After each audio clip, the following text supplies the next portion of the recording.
પ્રમુખ સ્વામી મહારાજને 1998માં bypass operation થયું. પછી પ્રમુખ સ્વામી મહારાજ ત્યાં આરામ માટે ભરતભાઈ પટેલના ઘરે એમના બંગલે રોકાણા હતા. 54 દિવસ રોકાણા હતા.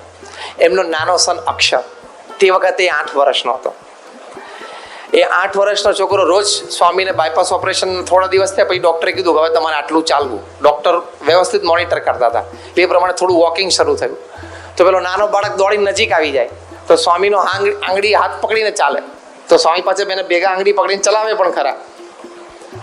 પણ એ બાળકને આ ક્રિયાથી એટલું બધું સ્વામી બાપા પ્રત્યે હેત થયું તો સ્વામી બાપાને જો મોટા પુરુષને તો બધી જ ક્રિયા પાછળ જીવને સત્સંગ દ્રઢ થાય ને એકાંતિક ધર્મ સિદ્ધ થાય એ જ કરાવવું છે. થોડા દિવસ થયું ને એટલે પેલા અક્ષરને બહુ હેત થયું ને એટલે સ્કૂલેથી પાછો આવે ને તરત સ્વામી બાપાના રૂમમાં આવી જાય. સ્વામીએ જાણ્યું કે હવે આને સારું હેત થયું છે. સ્વામી એને પહેલો જ પ્રશ્ન પૂછ્યો, અક્ષર તું પૂજા કરે છે? તો કે ના. સ્વામી કે આપણે રોજ પૂજા કરવાની. થોડા દિવસ થાય ને પછી બીજો પ્રશ્ન કે તું ટીવી જોવે છે? તો કે હા. કેટલું? 2 hours. બાળક કે 2 કલાક રોજ ટીવી જોઉં છું. સાહેબ બાપાએ કીધું જો તું ટીવી જોવે ને તો તારા માર્ક્સ સારા ના આવે, તને બધું યાદ ના રહે. બાળકને એની ભાષામાં સમજાયો કે તારા માર્ક્સ સારા ના આવે પછી તને યાદ ન રહે પછી તું મોટો ડૉક્ટર ના થઈ શકે એવું પ્રમુખ સ્વામી મહારાજને સમજાવ્યું. તો પેલો કે okay Swami, I will not see, હું ટીવી નહીં જોઉં. સ્વામી બાપાને આશીર્વાદ આપ્યા. એ 8 વર્ષનો બાળક 1998માં અત્યારે યુનિવર્સિટીમાંથી ગ્રેજ્યુએશન કરે છે, માસ્ટર્સ કરે છે. 98ની સાલનો એ દિવસ અને આજની અત્યારની આ ઘડી એ છોકરાએ ટીવીનું સ્ક્રીન જોયું નથી. Throughout first class academic career રહ્યું. વર્લ્ડ ટ્રેડ સેન્ટર તૂટ્યું જ્યારે 2001ની સાલમાં, ત્યારે એના સ્કૂલમાં એક એવો પ્રોજેક્ટ આવ્યો કે વર્લ્ડ ટ્રેડ સેન્ટર તૂટ્યું એનો રિપોર્ટ બધાએ લખવાનો.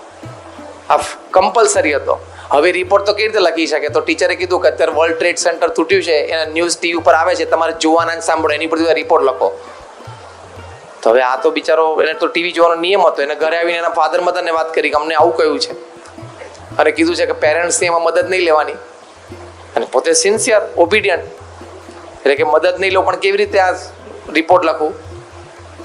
તેના મધરને અને ફાધરને પ્રશ્ન છે કે આ જોશે નહીં આ ટીવી ઉપર આ વર્લ્ડ ટ્રેડ સેન્ટર તૂટ્યું ને એના પછીના આગળ પાછળના સમાચાર ને બધી સ્ટોરીઝ ને બધી જે કંઈ વાતો બહાર આવતી હોય તો આ રિપોર્ટ નહીં લખી શકે. તો કે બેટા આની માટે તારે જોવું પડશે. તો કે ના, જોવાનું તો નહીં જ, એ તો બાપાની આજ્ઞા છે. તો કે તો શું કરીશ? તો અક્ષરે કીધું કે આઈ હેવ એન આઈડિયા. 98માં 8 વર્ષનો હતો, 2001માં ટ્વિન ટાવર્સ તૂટ્યા ત્યારે એની ઉંમર 11 વર્ષની. 11 વર્ષના છોકરાએ વચ્ચેનો રસ્તો કાઢ્યો. જો આ સંત સમાગમનો પ્રભાવ. એ કેમ કર મમ્મી, તું ટીવી ચાલુ કર અને ઊંધી ડિરેક્શનમાં બેસીને સાંભળ્યા કરીશ, હું લખીશ રિપોર્ટ, હું જોઈશ નહીં. મને બાપાએ જોવાની ના પાડી છે. તો ટીવી કરતા ઊંધો બેસે, આમ ટીવી આમ ચાલતું હોય, આમ બેસીને સાંભળે અને રિપોર્ટ લખે. અને રિપોર્ટ લખ્યો અને સ્કૂલમાં he presented his report. Class ટીચરે રિપોર્ટ વાંચ્યો અને હાઈએસ્ટ માર્ક્સ અક્ષરને મળ્યા. સારામાં સારો રિપોર્ટ એને લખ્યો છે. આ સંત સમાગમનો પ્રભાવ કે જે પદાર્થ કે જે આદત કે જે કુટેવો આપણું જીવન બગાડી શકે એવી ક્ષમતા ધરાવે છે, એનાથી દૂર રહેવું હોય તો એ જે આંતરિક શક્તિ, એ જે ઇન્ટરનલ સ્ટ્રેન્થ, આ બધાની સામે એ સત્પુરુષ થકી જ મળે, એ સંત સમાગમ થકી જ મળે. એટલે એ બહુ જ મોટો લાભ આપણને સંત સમાગમનો પ્રાપ્ત થાય છે. એના થકી આપણને જીવન પરિવર્તન ખૂબ પ્રાપ્ત થાય છે. ખેડા જિલ્લાના કલેક્ટર હતા ભાગ્યેશ ઝા, IAS. એમને સ્વામીશ્રી પ્રત્યે બહુ જ સદભાવ હતો. એ અત્યારે તો નિવૃત્ત થઈ ગયા પણ ગીતાના ખૂબ અભ્યાસી, શ્રીમદ ભગવદ્ ગીતાના. ભાગ્યેશ ઝા તમારા senior IAS, he was collector Kheda, અત્યારે રિટાયર થયા છે. પણ એમને શ્રીમદ ભગવદ્ ગીતા વાંચતા હતા. એમના અંતરમાં એમ કે શ્રીમદ ભગવદ્ ગીતાનો સાર છે ને એ સ્થિત પ્રજ્ઞ પુરુષ. સ્થિત પ્રજ્ઞ પુરુષ એ શ્રીમદ ભગવદ્ ગીતાનો સાર છે. પોતે IAS હતા એટલે he knew what he was reading, he knew what he was analyzing. એટલે એમને એમ થયું કે શ્રીમદ ભાગવતનો સાર સ્થિત પ્રજ્ઞ પુરુષ છે, તો અર્જુનને સ્થિત પ્રજ્ઞ પુરુષ એવા કૃષ્ણ મળ્યા તો મને કેમ ન મળે? Why not? અને કૃષ્ણ ભગવાને લખ્યું જ છે કે યુગે યુગે હું પ્રગટ છું જ, તો અત્યારે હોવા જ જોઈએ. આ વિચાર અંતરમાં આવ્યો પોતે સાત્વિક હતા જ, આધ્યાત્મિક હતા.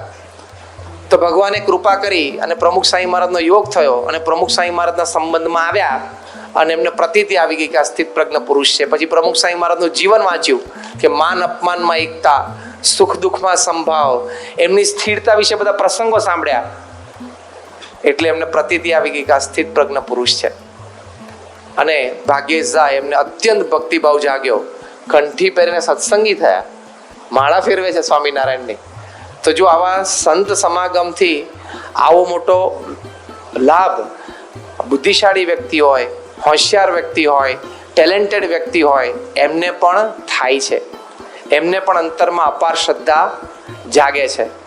અત્યારે સુરતમાં પોલીસ કમિશનર છે, is an IPS, Rakesh Asthana. એ અસ્થાના સાહેબ જ્યારે બરોડામાં પોલીસ કમિશનર હતા ત્યારે એક પ્રશ્ન એવો આવેલો કે સખત ટેન્શનમાં આવી ગયેલા.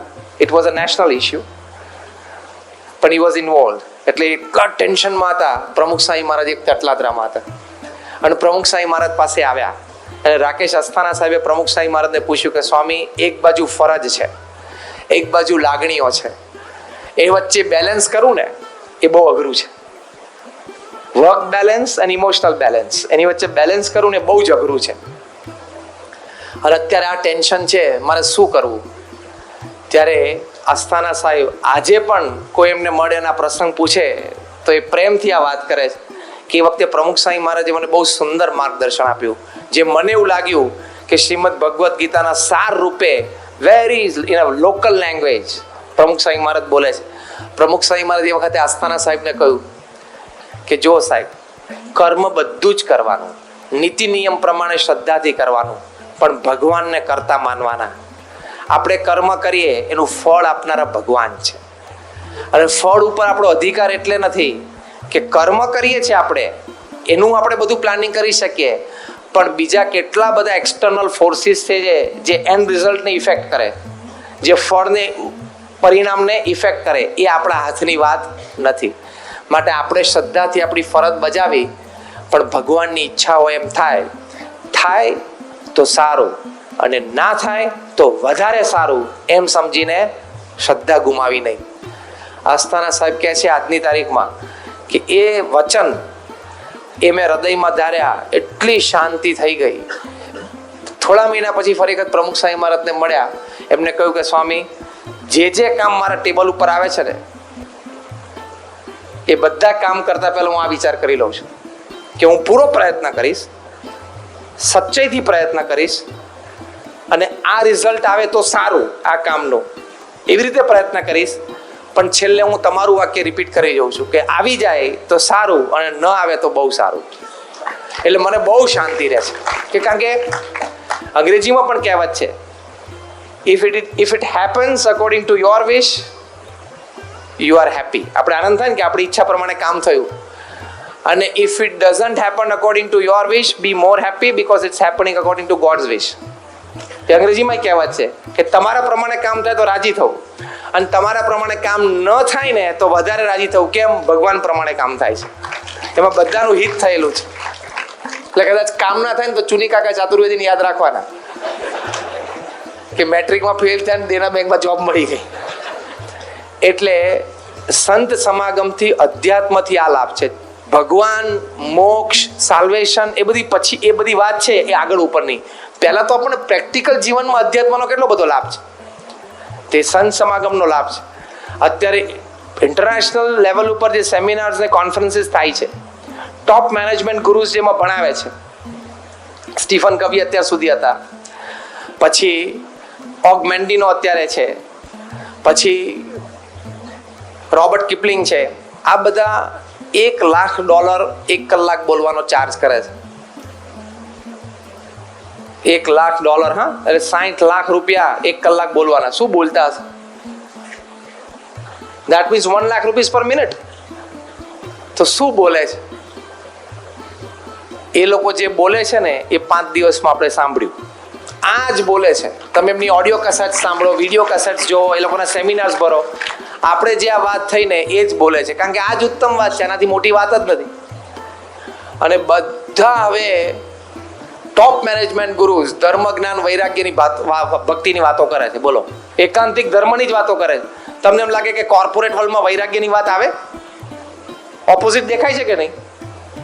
કોર્પોરેટ વર્લ્ડમાં ધંધો કરવાનો હોય ત્યાં વૈરાગ્યની વાતો આવે? વૈરાગ્યની વાત મંદિરમાં આવે, ધંધામાં આવે, ઓફિસમાં પણ આવે છે. કઈ રીતે? આ ટોપ મેનેજમેન્ટ ગુરુ શીખવાડે છે. હવે નવો ટર્મ મેનેજમેન્ટમાં કોઈન થયો, ડિટેચ્ડ અટેચમેન્ટ. આ વૈરાગ્ય થયો કે નહીં? ડિટેચ એટેચમેન્ટ, કે સવારે 9 વાગે ઓફિસે જાઓ ત્યારે ફૂલ ઇન્વોલ્વમેન્ટ સાથે કામ કરવાનું, સાંજે 5 કે 6 કે 7 વોટ એવર ધ ટાઈમ. અને ઓફિસમાંથી ઊભા થાવ ને એકવાર પેન ટેબલ ઉપર મૂકો ને એટલે મનમાંથી ઓફિસ, ફાઇલ, પેન ને ધંધો બાળી નાખવાના. Detached attachment. તો વૈરાગ્યની જ વાત હોય. એટલે વાત તો આ જ સાચી છે. ધર્મ, જ્ઞાન, વૈરાગ્ય અને ભક્તિ એ 4 સંબંધ, એ કોઈ પણ ક્ષેત્રમાં આ જ વાત લાગુ પડે છે. એ આપણને સંત સમાગમમાં મળે છે. છેલ્લા 15 વર્ષમાં પૃથ્વી પર જેટલા સંશોધનો થયા છે ને, એટલા સંશોધનો એથી પહેલા 200 વર્ષમાં પણ નથી થયા. Maximum research in the last 15 years. અને એ પણ 3 ક્ષેત્રમાં થઈ છે: હેલ્થ, મેનેજમેન્ટ અને સોશિયલ રિલેશનશિપ્સ. સ્વાસ્થ્ય, વહીવટ અને સામાજિક સંબંધો. આ 3માં જ મેક્સિમમ રિસર્ચ થઈ છે. એ 3ય રિસર્ચ તમે વાંચો ને તો એ 3ય રિસર્ચ અધ્યાત્મ તરફ જ જાય છે. બધાના કન્ક્લુઝન અધ્યાત્મ તરફ જ જાય છે, સત્સંગ તરફ જ જાય છે. બધા એમ કહે છે કે સત્સંગની દ્રઢતા કરો. હું આત્મા છું, હું આ દેહ નથી. હું પ્રમુખ સ્વામી મહારાજ જેવા મહાન સંતના સમાગમમાં રહીને મારે ભગવાનની ભક્તિ કરવાની છે, આ નિયમ ધર્મશાસ્ત્ર પ્રમાણે પાળવાના છે. આ જ વાત કરે છે. આપણે સત્સંગમાં ધર્મની વાત કરીએ છીએ કે ધર્મ અતિશય દ્રઢ રાખવો. તો આ ધર્મની વાત મેનેજમેન્ટમાં પણ આવે છે. સંત સમાગમથી જે વાત આવે છે વહીવટ વ્યવહારમાં આવે જ છે. નિયમ ધર્મની વાત, તો એથિક્સની વાત આવે છે કે નહીં? પ્રોફેશનમાં આવે જ છે. એથિક્સની વાત આવે છે કે નહીં પ્રોફેશનમાં? કોઈ પણ પ્રોફેશનમાં નંબર 1 વેલ્યુ કયું જોઈએ? Virtue, ethics. એથિક્સ જ જોઈએ. વોરેન બફેટે કહ્યું, દુનિયાના રિચેસ્ટ ઇન્વેસ્ટર ને બહુ મોટા બિઝનેસમેન, એણે કહ્યું કે 3 ગુણ કોઈ વ્યક્તિમાં જોવા પછી એને કામ સોંપવું: ઇન્ટેલિજન્સ, એનર્જી અને ઇન્ટિગ્રિટી. પછી શું લખ્યું કે ત્રીજું ના હોય ને તો પહેલી 2 ગમે તેટલું એની કોઈ કિંમત નહીં. ઇન્ટિગ્રિટી ના હોય તો intelligence and energy has no value, કોઈની કિંમત જ નથી. તો એથિકલ લિવિંગ, ઇન્ટિગ્રિટી એટલે ધર્મ. ધર્મની વાત આવી કે નહીં? ધર્મની વાત આવી જ. આમ આપણને ઇલેક્ટ્રિસિટીનો મહિમા સ્થૂળ દ્રષ્ટિએ દેખાતી નથી એટલે કાંઈ નથી. આપણે થાય કે લાઇટ ને બધું ચાલુ છે, ઇલેક્ટ્રિસિટી રોજિંદી વાત થઈ ગઈ. પણ એનો પાવર ક્યારે ખબર પડે? પ્લગમાં આંગળી નાખો ત્યારે. પ્લગમાં આંગળી નાખો ત્યારે ખબર પડે કે એનો પાવર કેટલો છે. એમ ગમે તેવી મોટી વ્યક્તિ હોય, ગમે તેવું ધર્મનું ખંડન કરતા હોય, પણ એને એટલું કહેવાનું, તું ધર્મનું ખંડન કરે છે ને, વાંધો નહીં, તું ધર્મ લોપી બતાવ, ચલ. એવી ચેલેન્જ કરવાની. કોઈ એમ કે ધર્મની જરૂર નથી. આપણને આ પ્રશ્ન બિન સત્સંગીમાંથી બહારથી લોકો આવશે, પૂછશે કે ધર્મની કોઈ જરૂર જ નથી, તો આપણે કહેવાનું તમારી વાત કદાચ સાચી હશે, પણ તમે જાતે એક્સપેરિમેન્ટ કરો ને. ધર્મ લોભી બતાવો, ધર્મનું કોઈ પણ અંગ લોભી બતાવો. પ્રામાણિકતા એ ધર્મ છે, એ લોભી બતાવો તમે, એ તમને ખબર પડશે. ગમે તેવો ચમરબંધી એક્ઝિક્યુટિવ એન્જિનિયર હોય, 40 વર્ષથી જીબીનો એન્જિનિયર હોય, એને પણ પ્લગમાં આંગળી નાખવાનો અધિકાર નથી. અને આંગળી નાખે એટલે કરંટ ઓળખે છે કે આ તો 40 વર્ષ એક્ઝિક્યુટિવ એન્જિનિયર હતો અને મારી તમામ પ્રકારની વ્યવસ્થા આખા ગુજરાતમાં આણે કરી છે. આ તો બહુ મોટા સાહેબ કે આને મારે કાંઈ ન કરાય.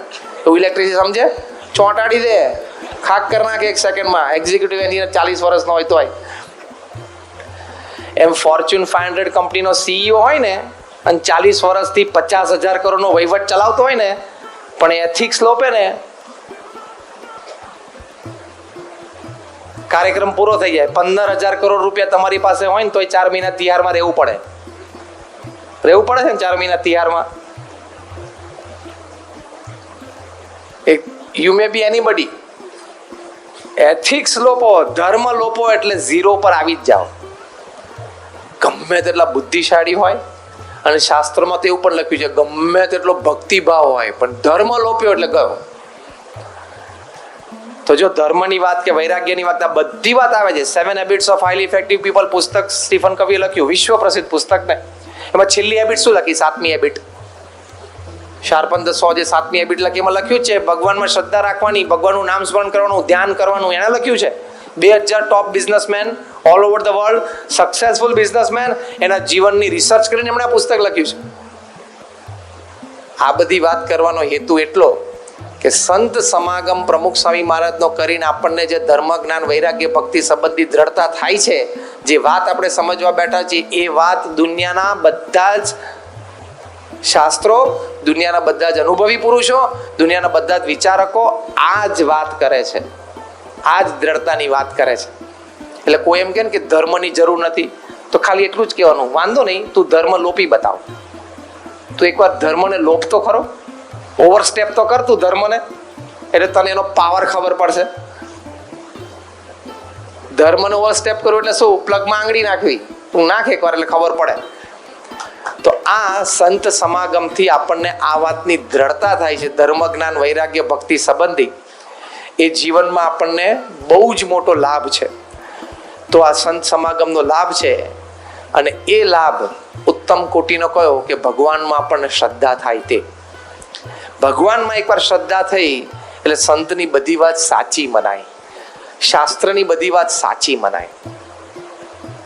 બધી જ વાત શાસ્ત્રની સાચી છે. આપણને કદાચ ડાઉટ જાય કે હશે આવું શાસ્ત્રમાં લખેલું છે, પણ એ સાચું છે. આજે નહીં તો કાલે વિજ્ઞાન સાબિત કરશે. હવે આપણને બધાને શંકા જાય ને કે સંજય છે એ ધૃતરાષ્ટ્રને મહાભારતની બધી વાતો કરતા હતા, તે બુદ્ધિશાળીને પ્રશ્ન થાય કે મહાભારત તો ત્યાં ચાલતું હતું અને સંજય તો અહીંયા બેઠો હતો, શું જોયું હશે અને ધૃતરાષ્ટ્રને શું વાતો કરી હશે, એને ક્યાં દેખાતું હતું? પણ અત્યારે નાના બાળકો માટે કોર્સ શરૂ થયા છે, અંડર 5, અંડર 7 ને અંડર 10. એવા બાળકોને અમે મળીને જોઈને આવ્યા. એના આંખ ઉપર પાટા બાંધો કમ્પ્લીટ, આની આંખ તમારે બંધ કરી દેવાની, અને હાથમાં કલર આપો ને એટલે સૂંઘે અને કહી દે કે આ બ્લુ કલર છે, આ લાલ કલર છે. એવા 10 બાળકોને તો હું મળીને આવ્યો.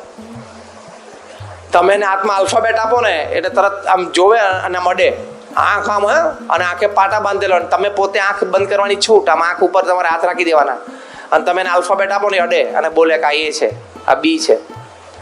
અને એના કરતાં પણ હમણાં 4-5 દિવસ પહેલા વડોદરામાં એક છોકરો મેં જોયો, 10 જ વર્ષનો છોકરો હતો. એ આ કોર્સમાંથી પાસ થયેલો છે, માઇન્ડ એનર્જીના કોર્સીસમાંથી.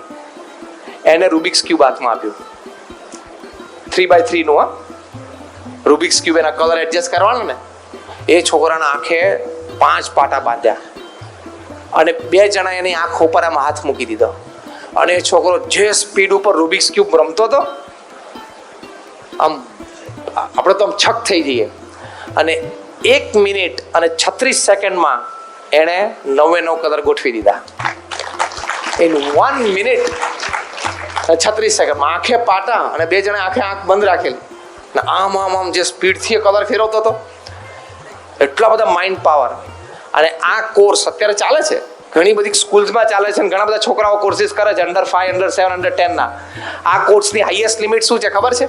અત્યારે જાપાનમાં અને અમેરિકામાં છોકરાઓએ કોર્સ કર્યો ને કરે છે. તમે રૂમમાં બેઠા બેઠા પુસ્તક વાંચતા હો ને તમારા ટેબલ ઉપર, અને એ રૂમમાં એન્ટર થાય ને તો તમે જે વાંચતા હો ને એ પેજ ત્યાંથી જોશથી બોલવા માંડે, એ વાંચવા માંડે. એ આ કોર્સમાં મળે છે એટલી માઇન્ડ એનર્જી. તો પેલી સંજયની વાત સાચી કે નહીં? ધૃતરાષ્ટ્રને મહાભારતની વાત લાઈવ કરી હશે. સાચું ખોટું? સાચું. શાસ્ત્રની બધી વાત સાચી છે. આ જીવમાંથી માનવું ને એ સંત સમાગમનો ફળ છે. પરમ પૂજ્ય ડૉક્ટર સ્વામીને પૂછ્યું કે તમે 1960ની સાલમાં સાધુ થયા, આજે તમને 50 વર્ષ થયા, 2010ની સાલનો આ પ્રસંગ છે. 50 વર્ષમાં અધ્યાત્મ માર્ગે ચાલતા ચાલતા તમને શું વાત મળી એ તમારા શબ્દોમાં કહો. ત્યારે પરમ પૂજ્ય ડૉક્ટર સ્વામી બહુ જ પ્રામાણિકપણે એક બહુ જ સરસ વાક્ય બોલ્યા કે મને 50 વર્ષમાં એક વાતની પ્રતીતિ બેઠી છે કે શાસ્ત્રની બધી વાત 100% સાચી છે. આ બહુ જ મોટી પ્રાપ્તિ છે. આ મનાવું ને, two believe is a big achievement. આ બહુ જ મોટી વાત છે. તો એ સંત સમાગમનો લાભ છે. અને આપણે જેમ કોઈ ઉત્તમ લાભ શું?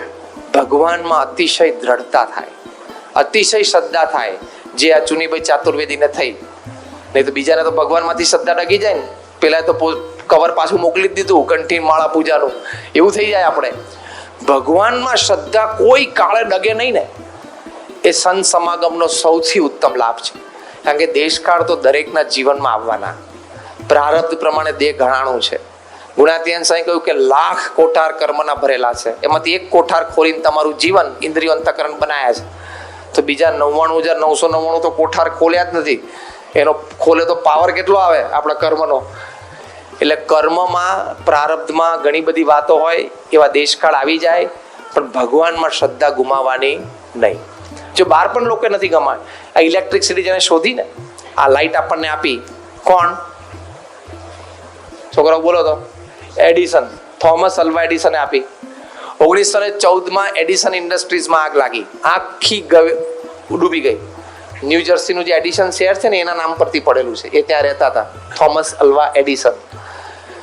એડિસન ઇન્ડસ્ટ્રીઝ આખી ફાયરમાં પૂરી થઈ ગઈ. કોકે થોમસ અલ્વા એડિસનને કીધું, તમારી ફેક્ટરીમાં તો બહુ મોટી આગ લાગી, હા, લેબમાં બળી ગઈ છે. એ સવારે બ્રશ કરતા હતા. તેના નાના છોકરાને કે ચલ આપણે વોકિંગમાં જઈએ. અને ગયા ને, બ્રશ કરતા કરતા જો આખી એડિસન ઇન્ડસ્ટ્રીઝ ખલાસ, આગ લાગેલી. અંદર શું ખલાસ થઈ ગયું? હજારો એક્સપેરિમેન્ટ્સના પેપર વર્ક. એ વખતે કે ઈ રેકોર્ડ તો હતો નહીં, કોમ્પ્યુટર, એટલે બધું પેપર વર્ક ખલાસ થઈ ગયું. કારણ કે આગલું પેપર વર્ક હોય તે પ્રમાણે એક્સપેરિમેન્ટ આગળ જવાય ને, કે ગઈ વખતે આ પ્રયોગ મેં આમ કરેલો, પછી મને આ થયેલું, પછી આ ખોટ આવી હતી, અથવા તો આ નહોતું થયું, એ પ્રમાણે હવે આ કરું. એમ કરતા કરતા લગભગ 90,000 થી 95,000 એમને પ્રયોગ કરેલા, પણ હજી આમ લાઇટ નું સંશોધન નહોતું થયું. એમને આ લાઇટ નું સંશોધન કરવું હતું. હવે પાસ રેકોર્ડ બધો ભૂસાઈ જાય તો બધું રિકલેક્ટ કરીને લખવું બહુ અઘરું પડે ને. એમ થાય કે નહીં, મેં તો સારા કામ માટે કામ કરતો હતો અને ભગવાને આવું કર્યું. થોમસ અલ્વા એડિસન બ્રશ કરતા હતા ને, એના નાના છોકરાને શું કહે કે જા બેટા તારી મમ્મીને બોલાવી લાવ. એની જિંદગીમાં એને કોઈ દિવસ આટલી બધી રાખનો ઢગલો નહીં જોયો હોય, એને દેખાડી દો. કેટલા સ્થિર રહ્યા. સ્ટેબિલિટી કેટલી કહેવાય, જબરજસ્ત સ્ટેબિલિટી કહેવાય ને. અને પછી નાનો બાળક તો એના પત્નીને લઈ, એમના માતાશ્રીને લઈ આવ્યા, અને એને એ જોયું ને, હા, ગભરાઈ ગયા. એડિસને કીધું કંઈ ગભરાવાની જરૂર નથી. પછી એડિસને આકાશમાં જોયું અને એક વાક્ય બોલ્યા જે વિશ્વ પ્રસિદ્ધ થયું. એમના જીવન ચરિત્રમાં ટાઇટલ ઉપર, કવર 1 ઉપર આ વાક્ય લખેલું છે કે થેન્ક ગોડ. પહેલું જ વાક્ય બોલ્યા, ભગવાન તમારો આભાર. નીકળ્યા શબ્દો આ સમયે. Thank God all my mistakes have burned up. મારી બધી ભૂલો બળી ગઈ. ભૂલો નહોતી, પ્રયોગો હતા. ભલે પ્રયોગ ફેલી ગયા, પણ એક સ્ટોન, એક પગથિયું આગળ હતું ને ફાઇનલ અચીવમેન્ટ માટેનું. તો કે મારી બધી ભૂલો બળી ગઈ. અને પછી નીચે જોઈ અને રાખના ડગલા સામે જોયું કે I will start afresh from 10 AM. કે હમણાં 10 વાગે આવું છું, હું ફરી વખત પ્રયોગ ચાલુ કરું છું. વર્ષો પછી થોમસ અલ્વા એડિસનને પૂછ્યું કે આ પ્રસંગે તમારી હિંમત કેવી રહી, આ સ્થિરતા કેવી રીતે રહી? ત્યારે થોમસ અલ્વા એડિસન બોલ્યા કે મને ભગવાનમાં શ્રદ્ધા હતી, કે ભગવાન જે કરે ને એ સારા માટે કરે. આ બધું બળી ગયું ને, એ પણ એમની ઈચ્છા હશે. મારે ફરી વખત સારા પ્રયોગો કરીને ઇલેક્ટ્રિસિટી, એટલે લાઇટ આપવાની છે. અને 10,000 પ્રયોગના અંતે એમણે આ લાઇટ આપણને આપી. અત્યારે આપણે ફટ સ્વિચ પાડી દઈને લાઇટ થાય છે ને, એ થેન્ક્સ ટુ એડિસન. પણ એમના જીવનમાં આવો પ્રસંગ બની ગયેલો, પણ આવી સ્થિરતા રહી. હવે તો ભણેલા બુદ્ધિશાળી વૈજ્ઞાનિક